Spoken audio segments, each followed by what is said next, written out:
Welcome to Motivational Humanity. You are not alone. You raised them. You stayed up at 2 a.m. with a sick child pressed against your chest, counting their breaths. You skipped things, vacations, sleep, sometimes even meals, because they needed something first. You drove them to practices and recitals and doctor's appointments and first heartbreaks. You held the family together with both hands, often while nobody noticed, often while you were quietly falling apart yourself. And now, they don't call. Or when they do, it feels like they're calling out of obligation, like checking a box. The conversation is short, a little stiff, and when you hang up, there's this hollow space that opens up right in the center of your chest. You sit with the phone in your hand and you think, what did I do wrong? That question. God. That question. It follows you into the grocery store when you see another grandmother laughing with her daughter in the cereal aisle. It follows you to bed at night, when the house is so quiet it almost hums. It follows you to church, to coffee with friends, to the middle of a perfectly ordinary Tuesday afternoon when something small, a song, a smell, a photograph on the refrigerator, breaks you open all over again. Nobody talks about this pain. Not really. Oh, people talk around it. They'll say, kids grow up, or they're just busy, or that's just how it is these days. And you smile and nod because what else are you supposed to do? Admit that your heart is broken. Admit that the relationship you poured more of yourself into than anything else in this world feels distant, fractured. Sometimes like a stranger wearing your child's face. You can't say that out loud, so you carry it quietly. The weight we carry as mothers, it doesn't disappear when they turn 18 or 25 or 40. It just changes shape. Here's what I want you to know. And I want you to really hear this, not just read it and move on. You are not alone in this. There are millions of women, strong, loving, devoted women, sitting in living rooms and kitchens and cars and parking lots right now, feeling exactly what you feel. The longing, the confusion, the love that has absolutely nowhere to go. The grief that doesn't have a proper name because your child is alive. They're out there living their life. And yet something between you feels lost. And nobody gives you permission to mourn that. But I'm giving you that permission right now. Because what you're experiencing is a very real kind of grief. Psychologists sometimes call it ambiguous loss. The loss of a relationship that still technically exists, but not in the form you dreamed it would take. Not in the form you sacrificed for. An ambiguous loss is, in many ways, harder to process than concrete loss, because the world doesn't hold a funeral for it. There's no casserole on your doorstep. No one sends flowers. You just carry it day after day, hoping something will shift. Now, I need to ask you something, and I want you to sit with it honestly. When you imagine your relationship with your adult child, not what it is right now, but what you wish it was, what does that look like? What does it feel like? Maybe it's Sunday dinners where everyone actually wants to be there. Maybe it's a phone call that lasts more than 12 minutes. Maybe it's your daughter leaning her head on your shoulder the way she did when she was 7, or your son saying I love you like he means it, without you having to say it first. Hold that image. Because underneath all the hurt, underneath the confusion and the quiet whispers of did I fail somehow, underneath all of it, there is still love. Enormous, ferocious, patient love. And that love, that's not the problem. That love is actually the foundation of everything we're going to talk about together. The problem, and this is where most mothers get stuck, is that we were never taught how to love an adult child. We were taught how to nurture, protect, guide, and provide. But nobody sat us down and said there will come a day when the relationship has to completely transform. And if it doesn't, it will break under its own weight. Nobody told us that. And so we kept showing up the same way we always had, with advice, with worry, with that particular brand of mother. Love that says, I see danger ahead. Let me help you. Not realizing that to a grown child, that love can start to feel like pressure. Like criticism. Like a hand on their shoulder that's just a little too tight. I'm not saying that to blame you. I'm saying it because understanding is the first step towards something better. And you deserve something better. So does your child. Let's go somewhere most people won't go. Because it's easy to stay on the surface of this. To talk about phone calls and holiday dinners, and who said what at Thanksgiving 3 years ago. It's easy to catalog the hurts, to replay the conversations, to build a quiet case inside your mind for why you are the one who has been wronged. And maybe you have been. I'm not dismissing that. But if we stay on the surface, nothing changes. And I think you're here because you're tired of nothing changing. So let's go a little deeper. Let's go to the places that are harder to look at. Not because you're broken, not because you failed, but because the truth, even when it stings, is the only thing that ever actually sets us free. Here's something that took me a long time to understand, and I've watched it dawn on countless women with that particular mix of relief and heart-attach that comes when something finally clicks. Your adult child is not pulling away from you. They are pulling toward themselves. There's a difference. A profound, life-changing difference. And we conflate those two things constantly because when you love someone the way a mother loves a child, their movement away from you feels personal. It feels like rejection.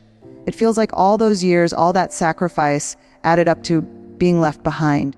But here's what's actually happening in the psychological landscape of an adult child, whether they're 28 or 40, 5 or 52, they are in the lifelong process of what developmental psychologists call individuation.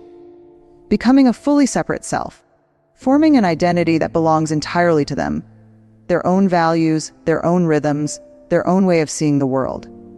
And here's the part nobody warns you about. That process often requires them to create distance from you.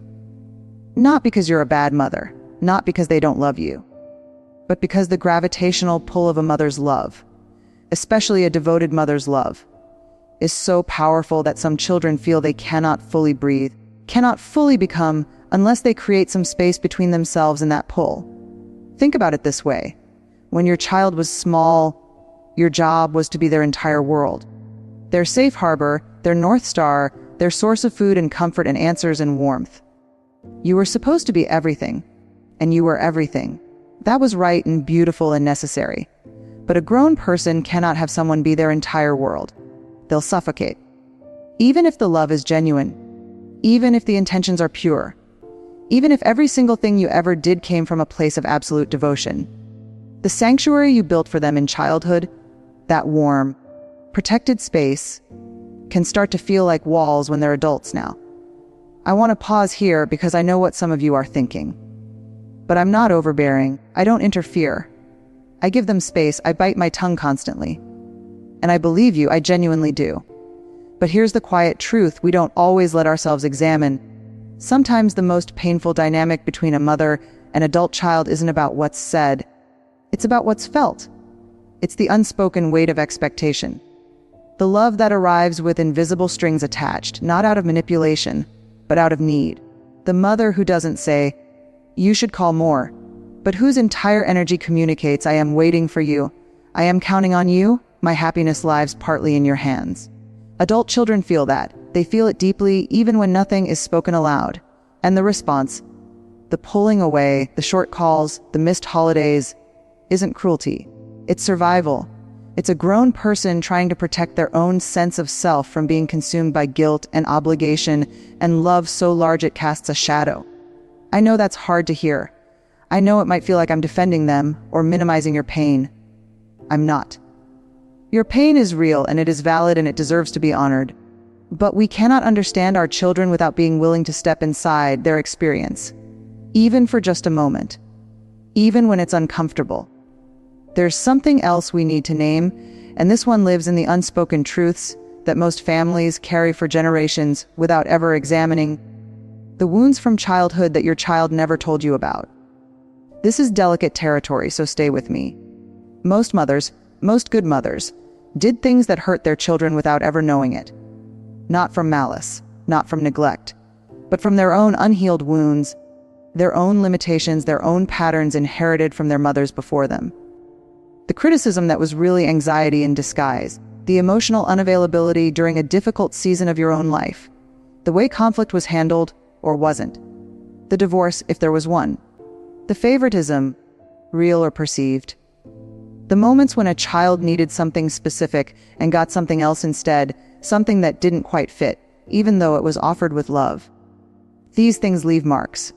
And here's the part that is so deeply human it almost breaks my heart. Your child may have been carrying those marks for 20, 30 years, quietly, privately, without ever once confronting you about them, because they love you, because they don't want to hurt you, because they weren't sure their feelings were even valid, because the cultural script we're handed says honor thy mother. Don't complain. Be grateful for what you had. So instead of confronting, they distance. Instead of saying that thing you did when I was 14 left a mark on me, they say nothing, they just drift. And you're left standing in the silence wondering what on earth happened. This is why the conversations that could heal everything never happen. Because both sides are protecting the other. Both sides are carrying something heavy and private and unnamed. Both sides are waiting for the other to go first. I want to offer you something here. Not a solution, we'll get there, but a reframe. What if the distance between you and your adult child isn't a verdict on your worth as a mother? What if it's actually an invitation? An invitation to look at the relationship not as what it was, mother and small child, protector and protected, but as what it could be, two adults with full and complicated histories choosing each other. Not out of obligation, not out of guilt, but out of something that has been tested and reshaped and made more honest. That kind of relationship is possible. I've seen it happen. I've watched women in their 60s and 70s completely transform their connection with an adult child they thought was lost to them. Not by trying harder, not by calling more or sending more cards or showing up more, but by doing something far braver, by changing themselves first, by getting honest about their own patterns, by learning a new language of love, one that fits an adult child, not a 7-year-old, by releasing slowly and painfully and with enormous grace the version of the relationship they had imagined, and opening their hands to the version that was actually possible. That's the work ahead of us. And I want you to know, before we go any further, that you are capable of it. Not because it's easy, but because you have already proven 1,000 times over that you are someone who loves bigger than her own comfort. This is just one more time.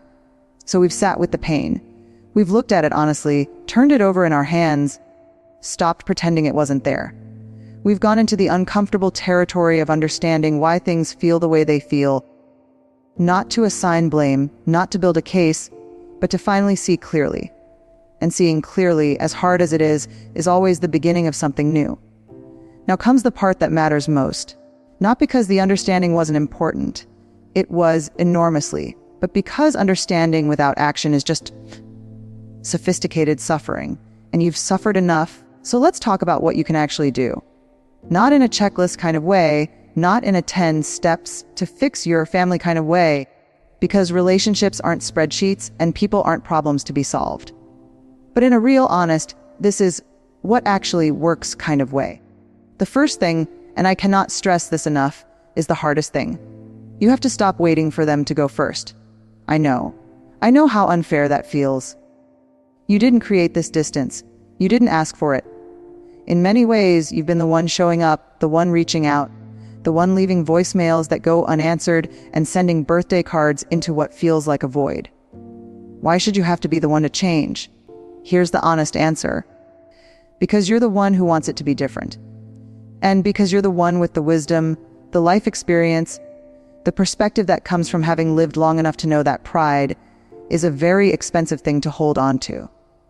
The years are not infinite. The chances to reach across the distance don't multiply forever. And there is nothing more heartbreaking than two people who loved each other deeply, spending years waiting for the other one to make the first real move until one day the opportunity simply closes. Don't let that be your story.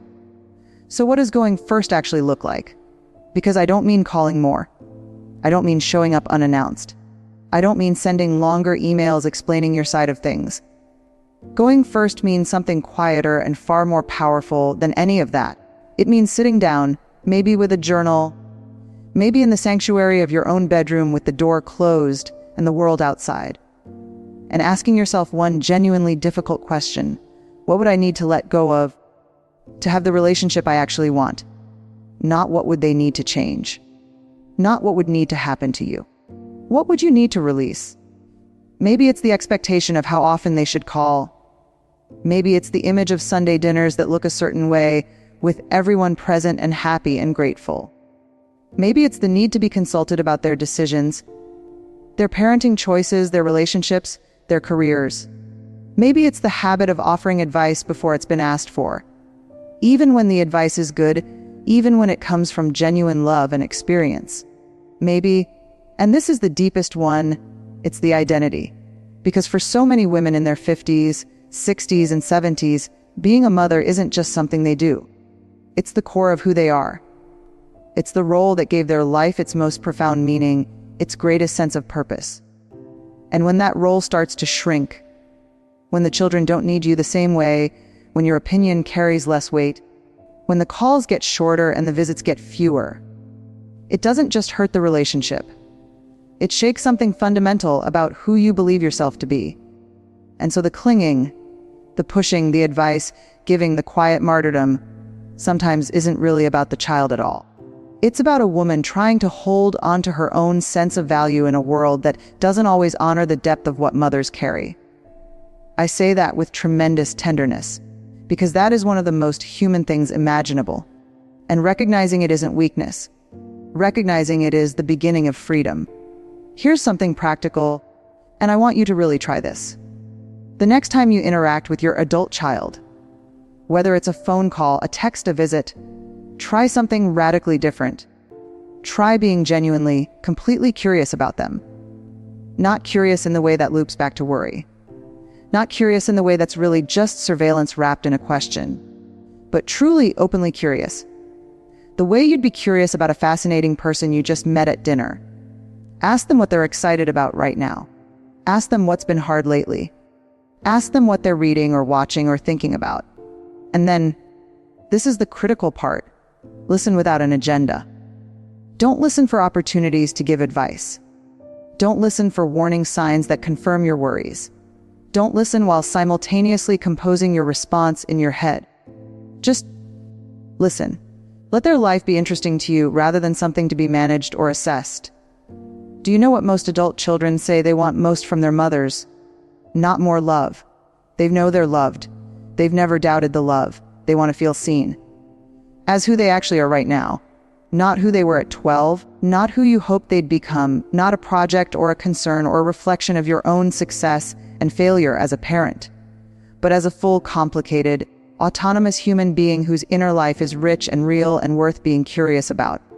That shift, from managing to witnessing, can change everything. Now I want to talk about the conversations, the real ones, because in almost every strained relationship between a mother and adult child, there is at least one conversation that has never happened. Something that was felt but never said. A hurt, an apology, a truth that both people are circling around from a safe distance, hoping the other one will somehow just know. They won't know. Not unless someone says it. And here's the thing about initiating a real conversation, not a confrontation, not a rehashing of old grievances, but a genuine, open, vulnerable conversation. It doesn't have to be dramatic. It doesn't have to be a sit-down intervention with everything on the table. It can be as simple as a letter. There is something about the written word that creates safety. Your child can read it alone, in their own time, without the pressure of your eyes on them, without the complicated body language and old emotional patterns that activate the moment you're in the same room. A letter gives them space to feel what you're saying before they have to respond to it. And what do you say in that letter? Not your side of the story. Not a list of everything that's hurt you. Not even an explanation of your intentions. You said, I see that something between us has felt broken, and I take responsibility for my part in that. I don't fully understand what my part is yet. I'm still learning, but I want to. I love you in a way that goes beyond any version of you I might have held onto from the past, and I want to know the person you are now. Something like that. In your own words, from your own heart. That kind of letter doesn't demand a response. It doesn't create obligation, it just opens a door. Quietly, without pressure, and leaves it open. One more thing before we move forward, and this one is entirely about you. Your healing, your peace, your sense of self, your joy, cannot live inside your child's choices. It simply cannot. Because you have no control over their choices. You never did, not really, not even when they were small. And building your emotional well-being on a foundation of someone else's decisions is like building a house on water. It will never hold. This is not cold advice. This is not me telling you to care less. It's me telling you that you deserve a life that has weight and warmth and meaning that belongs entirely to you. Not to your role as a mother, not to whether your daughter calls on Sunday or your son remembers your birthday, but to the woman you are, the woman with her own history, her own wisdom, her own capacity for friendship and creativity and joy that has nothing to do with being anyone's mother. Who is she? That woman. When did you last make room for her? Because here's what I've watched happen again and again in women who do this work. When they stop making the relationship with their adult child the center of their emotional universe. When they invest in their own friendships, their own passions, their own inner life, something unexpected happens. The relationship with the child often starts to breathe again. Not always, not immediately, but the desperate energy shifts. The grasping loosens. And adult children, who have very sensitive antennae for obligation and guilt, begin to feel something different coming from their mother. Something lighter. Something that doesn't require anything from them to be okay. And that is when they often start to come back. Not because you've given up, but because you've finally given them room. We've come a long way together. And I want you to feel that for a moment before we go any further. Because you didn't have to stay. You could have clicked away after the first few minutes when things got uncomfortable, when the mirror got a little too clear. But you stayed. You kept reading, kept sitting with the hard things, kept showing up for yourself even when some of what you read wasn't easy to receive. That takes courage. More than most people realize. And it tells me something important about you, something you may have forgotten in the middle of all this pain.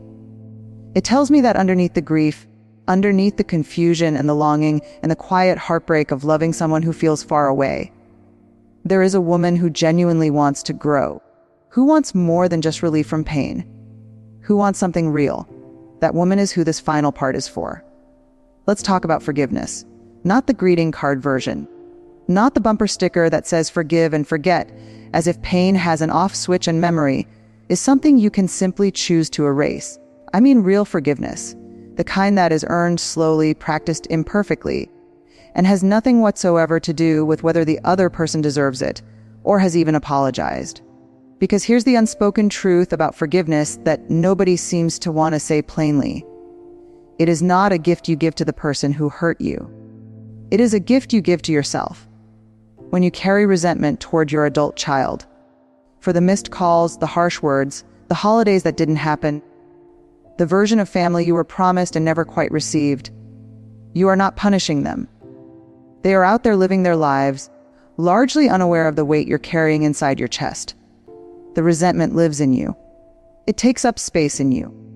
It colors your mornings and shadows your quiet moments and sits between you and genuine peace like a wall made of old, hardened grief. Forgiveness is not saying what happened was acceptable. It is not pretending the hurt wasn't real. It is not even reconciliation. Necessarily, forgiveness and reconciliation are two different things, and it is entirely possible to forgive someone deeply while still maintaining boundaries with them, while still protecting your own heart. Forgiveness is simply the decision to put down the weight, to stop letting the past have a permanent address inside your present. And I want to ask you, gently, without judgment, what would your life feel like if you weren't carrying this particular grief anymore? Not if the relationship were magically fixed, not if your child suddenly became everything you hoped they'd be, but if you were simply free of the bitterness, the scorekeeping, the replaying of old conversations at 3 a.m. What would that version of you feel like? Sit with that, because that version of you is available. She is not a fantasy. She is the woman you are becoming if you choose her. I want to tell you something about the quiet whispers, those voices that visit you in unguarded moments, when you're folding laundry or driving somewhere alone or lying in the soft darkness just before sleep. The ones that say you weren't enough. You got it wrong. You failed the most important job you ever had. Those voices are not the truth. They are the sound of an old wound speaking in your own voice, using your own insecurities as ammunition. And they are cruel in the particular way that only self-directed cruelty can be: intimate, relentless, and utterly convincing, because they know every vulnerable corner of you. You have to learn to talk back to them. Not by silencing them with positive affirmations that feel hollow and borrowed, but by meeting them with the same compassion you would offer a dear friend. Imagine a woman you love, your sister, your closest friend, someone whose heart you know intimately, and imagine her telling you that she believes she was a bad mother, that she failed, that she doesn't deserve the peace she's looking for. What would you say to her? You would tell her the truth, that she did the best she could with what she had and what she knew. That loving imperfectly is still loving, that the fact that she's still asking these questions, still wanting more for herself and her children, is itself the evidence of her goodness. You would hold her. You would refuse to let her reduce herself to her worst moments or her greatest regrets. Speak to yourself that way. You deserve the same grace you would give without hesitation to someone you love. Now I want to talk about something we've been circling around this entire time, and it's time to name it directly: grief. Real, legitimate, profound grief for the relationship you imagine, for the version of family you carried in your heart all those years while you were building and sacrificing and holding everything together, for the grandmother and daughter lunches and the phone calls that go both ways and the closeness that you watched other women seem to have so effortlessly and wondered, in your most private moments, why it felt so much harder for you. That grief is real, and it deserves to be mourned properly. Not endlessly, not in a way that becomes its own kind of prison, but honored, witnessed, given its proper weight and its proper tears and its proper space. Maybe in a journal, maybe in a therapist's office, maybe in a long, honest conversation with a friend who loves you enough to just listen without trying to fix it. Maybe in a letter you write and never send. Because here is what happens when we don't grieve: the grief doesn't disappear. It goes underground. It comes out sideways, as bitterness, as manipulation.